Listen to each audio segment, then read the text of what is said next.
How to heal from emotional abuse. In the Four Agreements, Don Miguel Ruiz notes the second agreement as, "Don't take anything personally." This might seem like a crude introduction for ways to heal from emotional abuse. But often abusers will say or imply abuse is the victim's fault. As a result, self-blame is a strong mechanism.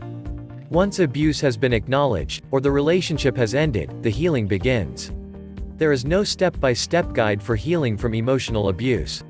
The process of healing is personal, takes time, trial and error, and requires patience. Over time, you'll learn to develop trust, let down your guard, and develop self-worth. Other steps to heal include acceptance. Ending any relationship isn't straightforward. Even abusive relationships may have been loving at some point. That means there are two key areas of acceptance: that the relationship is over, and, crucially, that you can't fix the abuser. One of the reasons abusive cycles continue is because abusers convince their victims they'll change, before going back to old behaviors. Forgiveness. To forgive doesn't mean to condone, but to let go of resentment. That extends to the abuser, which can be a long process.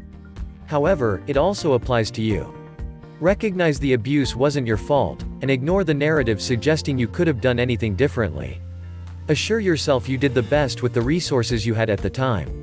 Rediscover inner strength. Another way of healing is to reject the story of helplessness or being resigned to being a powerless victim of circumstance.